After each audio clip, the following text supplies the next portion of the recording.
queridos irmãos e irmãs, segunda-feira da 17ª Semana do Tempo Comum. Hoje nos é apresentado o Evangelho de Mateus, capítulo 13, versículos do 31 ao 35. Naquele tempo, Jesus contou-lhes outra parábola. O reino dos céus é como uma semente de mostarda que um homem pega e semeia no seu campo. Embora ela seja a menor de todas as sementes, quando cresce, fica maior do que as outras plantas e torna-se uma árvore, de modo que os pássaros vêm e fazem ninhos em seus ramos. Jesus contou-lhes ainda uma outra parábola. O reino dos céus é como o fermento que uma mulher pega e mistura em 3 porções de farinha, até que tudo fique fermentado. Tudo isso Jesus falava em parábolas às multidões. Nada lhes falava sem usar parábolas, para se cumprir o que foi dito pelo profeta.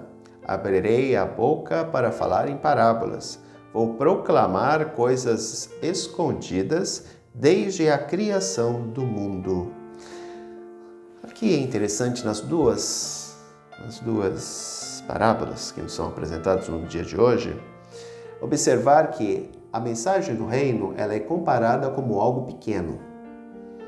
Por exemplo, o fermento, perto da farinha, ele se torna algo, entre aspas, quase insignificante. Da mesma forma como um grão de mostarda. Eu tive a graça de ver um grão de mostarda. Realmente é algo pequenininho, que se você olha para um pé de mostarda mesmo, a árvore é imensa, né? É interessante como de algo tão pequeno se cresce, se torna algo tão grande. Aqui é o paralelo com a mensagem cristã. Né? A mensagem cristã começou com algo pequeno na Judéia e se espalhou pelos 4 cantos do mundo. Né?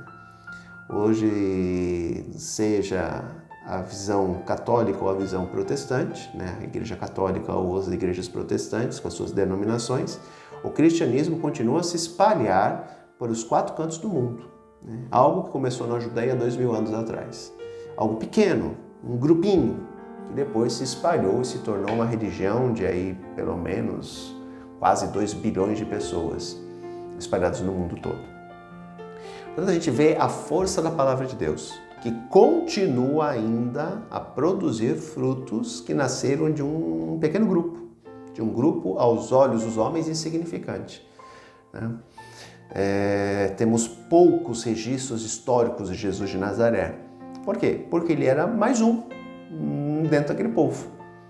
Hoje, para nós cristãos, ele era o Filho de Deus, mas nós só temos poucos registros históricos. Temos alguns registros de Flávio Joséfo, que era um historiador judeu, que fez a história dos judeus, né, o livro A História dos Judeus, se não me engano, acho que é esse o título, e outros relatos pequenos que nós temos de autores romanos. Então são pequenas coisas que falam do Jesus histórico, do Jesus de Nazaré, do Jesus que foi crucificado pelos romanos.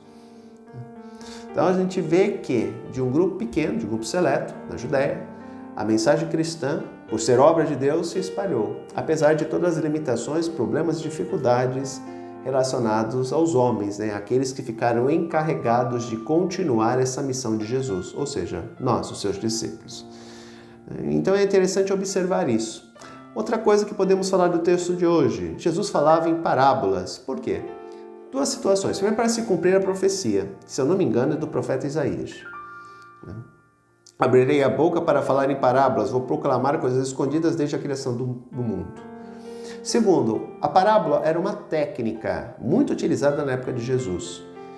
Porque a pessoa, no primeiro momento, muitas vezes ela não compreendia a mensagem contida na parábola. Depois de tanto meditar, de tanto refletir, de tanto ruminar, a pessoa acabava, através da explicação de quem pronunciava a parábola, ela entrava em contato com a mensagem. Então ela não esquecia mais, porque todas as vezes que ela lembrava da história da parábola, ela lembrava automaticamente da mensagem. Então era uma técnica para se guardar aquela mensagem contida na parábola. E isso era algo que Jesus utilizava muito. Jesus vai falar do bom pastor, Jesus vai falar da semente, Jesus vai usar diversas vezes parábolas para lhe explicar a videira, os ramos. Então ele vai utilizar enormemente do sistema de parábolas para anunciar a mensagem do reino. Para quê? Porque através das parábolas aquela mensagem ficaria contida naquela parábola e automaticamente ficaria contida também na mente daqueles que ouviam a parábola. Então era uma técnica muito utilizada na época de Jesus. Como eu falei, essa semente, esse grão de mostarda, continua a produzir frutos no mundo inteiro. Por quê? Porque é obra de Deus. Aqui eu lembro da frase de Gamaliel, que era um homem do Sinédrio, na época de Pedro, Tiago e João, quando Pedro e João, se não me engano, são presos e são levados ao Sinédrio. No Sinédrio, Gamaliel levantou e aí fez a seguinte afirmação: se estes homens forem realmente de Deus, nada que façamos irá impedir que essa mensagem continue a prosperar. Aquilo que é de Deus, por mais que o ser humano queira impedir, ele não consegue. Ele pode até conseguir represar um pouco a água do rio. Só que a água do rio é tão forte que ela irá criar fissuras nessa represa para poder continuar o seu curso. Se é vontade de Deus, nenhum homem é incapaz de impedir que ela se faça na história humana. Por isso nós temos que tomar muito cuidado, porque muitas vezes nós corremos o risco de não ouvir a voz de Deus na nossa vida e de impedir a sua ação nela. Ou seja, corremos o risco, como Gamaliel falou, de lutarmos contra o próprio Deus e impedir que a sua graça invada a nossa vida. Mas lembremos bem, contra Deus nós não temos força. Então, ficaria muito mais fácil nós nos unirmos a Ele e entregarmos a nossa vida a Ele, a fim de que Ele fizesse aquilo que fosse melhor para todos nós. Um grande abraço, até amanhã, se Deus quiser. Tchau.